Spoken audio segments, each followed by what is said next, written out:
जैसे जैसे आप लोग फैल रहे हैं, जैसे जैसे आपकी संख्या और ताकत बढ़ रही है, वैसे वैसे ये जो तथाकथित रेशनल लेफ्ट लिबरल ये सब अलग अलग है, इनकी बहुत अलग परिभाषाएं हैं। ऐसे ही बोल देंगे ये वेद पुराण सब बेकार, इन्हें वेद और पुराण में अंतर नहीं समझ में आता कि एक श्रुति एक स्मृति है ये, और इनके लिए बहुत जरूरी था ठुकराना, क्योंकि नहीं ठुकराएंगे गीता को तो गीता इनके सर चढ़ के बोलेगी, इनका अहंकार चूर कर देगी। ये अपनी पर्सनल फिलॉसफी को गीता का नाम लेके फैला रहे हैं। ये बात अच्छी बोल रहा है, पर ये वो अच्छी बात गीता के नाम पर क्यों बोल रहा है? ये कठ उपनिषद को कथा उपनिषद बोलते हैं। क्यों मैं गीता को उसके सही स्थान पर प्रतिष्ठित कर रहा हूं? चाहते हैं कि गीता को माना जाए कि ये अंधविश्वास और जातिवाद फैलाने वाली चीज है। ये चाहते हैं कि गीता का वो अर्थ चले जो जातिवाद का समर्थन करता है, जो कर्मकांड का समर्थन करता है, अंधविश्वास का समर्थन करता है, द्वैतवाद का और जीवात्मा का समर्थन करता है। ये चाहते हैं। तो इन्हें जो बात मैं कह रहा हूं बहुत बुरी लगती है, और ये जो है ये इनकी बात पे यकीन करना चाहते हैं। तो ये दोनों एक साथ है, पर तुम्हारी औकात नहीं है इंटेलेक्चुअल एंगेजमेंट करने की। मुझे लेफ्ट और राइट दोनों तरफ से प्रबल विरोध मिलता है। अब आजकल तो राइट से ज्यादा लेफ्ट से मिलने लगा है। क्यों? क्योंकि उनका बड़ा स्वार्थ है गीता को पिछड़ा ग्रंथ घोषित करने में। जैसे जैसे आप लोग फैल रहे हैं, जैसे जैसे आपकी संख्या और ताकत बढ़ रही है, वैसे वैसे ये जो तथाकथित रेशनल लेफ्ट लिबरल ये सब अलग अलग हैं, इनकी बहुत अलग परिभाषाएं हैं। लेकिन भारत में और कम पढ़े लिखे लोगों में ये सब एक साथ ही हो जाता है। जैसे मार्क्सिज्म और कम्युनिज्म को एक समझ लेना, इनका ऐसे ही चलता है। तो इनको बड़ा खतरा हो जाता है। ये कहते हैं कि हम ऐसे कहते थे ये गीता रामायण अगर मत पढ़ो। इनको गीता और रामायण में भी अंतर समझ में नहीं आता। इनको लगता है जैसे रामायण कथा है वैसे गीता भी कथा है। ऐसे ही बोल देंगे ये वेद पुराण सब बेकार की। इन्हें वेद और पुराण में अंतर नहीं समझ में आता कि एक श्रुति एक स्मृति है। ये सब एक सांस में बोल देते हैं।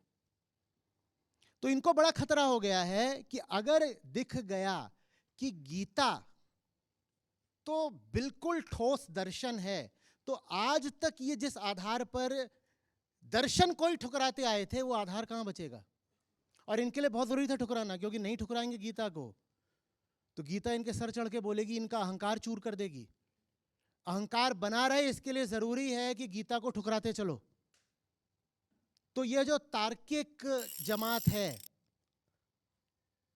ये बिल्कुल कि ये देखो, ये कहते ये मुझे बोलेंगे ऐसे, ये ना अपनी पर्सनल फिलॉसफी जिसमें अच्छी अच्छी बातें हैं, कई हम मानते हैं इनकी पर्सनल फिलॉसफी में काफी अच्छी अच्छी बातें हैं, ये अपनी पर्सनल फिलॉसफी को गीता का नाम लेके फैला रहे हैं।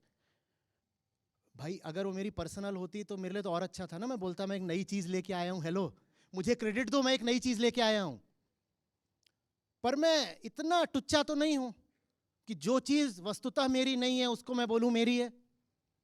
ये चाहते हैं, ये इतना मानने को तैयार है कि ये बंदा प्रशांत जो बोल रहा है वो बात जनसाधारण के हित की है, इतना तो ये मान लेते हैं। लेकिन कहते हैं कि ये इंटेलेक्चुअल डिसऑनेस्टी कर रहा है। ये बात अच्छी बोल रहा है, पर ये वो अच्छी बात गीता के नाम पर क्यों बोल रहा है? क्योंकि वो अच्छी बात गीता में तो कहीं लिखी नहीं है। तुमने पढ़ी है? तुमने पढ़ी है, तुमने समझी है।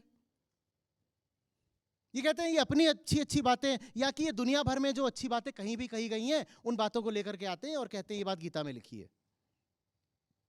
भाई मैं एक श्लोक पर 2-2 घंटे बोल रहा हूं, सब उपलब्ध है सार्वजनिक रूप से, दिखा दो ना कहां पर, एक भी जगह दिखा दो ना। पर तुम्हारी औकात नहीं है इंटेलेक्चुअल एंगेजमेंट करने की। बाप रे, ये तो धोती खोल रहा है। ज्यादातर वो लोग हैं जिनसे नाम तक नहीं सही उच्चारित होते। ये अथर्ववेद को अर्थवेद बोलते हैं, ये केन उपनिषद को केना उपनिषद बोलते हैं, ये कठ उपनिषद को कथा उपनिषद बोलते हैं। और ये मुझे बताने आते हैं कि I am being intellectually dishonest. क्यों मैं गीता को उसके सही स्थान पर प्रतिष्ठित कर रहा हूं, तो इनको बहुत बुरा लग रहा है। ये चाहते हैं कि गीता को माना जाए कि ये अंधविश्वास और जातिवाद फैलाने वाली चीज है। अब आओ इस आइडियोलॉजिकल स्पेक्ट्रम के दूसरे छोर पर। मैंने इनके लिए लिखा था, अभी पायनियर में लेख छपा था कि ideological enemies psychological twins, left and right. Psychological twins हैं ये। और आइडियोलॉजिकली एनिमीज बनते हैं एक दूसरे के। तो जो राइट वाले हैं, इन्होंने गीता का सबसे गड़बड़ अर्थ कर रखा है। इन्हें मुझसे चिढ़ ये कि गीता का ऊंचा अर्थ क्यों कर रहे हो, क्योंकि ये चाहते हैं कि गीता का वो अर्थ चले जो जातिवाद का समर्थन करता है, जो कर्मकांड का समर्थन करता है, अंधविश्वास का समर्थन करता है, द्वैतवाद का और जीवात्मा का समर्थन करता है, ये चाहते हैं। तो इन्हें जो बात मैं कह रहा हूं बहुत बुरी लगती है। और ये जो हैं ये इनकी बात पे यकीन करना चाहते हैं। तो ये दोनों एक साथ हैं। ये भी कह रहे हैं कि हाँ जीवात्मा तो है और जीवात्मा ही पुनर्जन्म लेती है। और लेफ्ट भी यही मानना चाहता है कि गीता में यही लिखा है, क्योंकि अगर लेफ्ट ये मानेगा नहीं तो गीता को बुरा कैसे बोलेगा।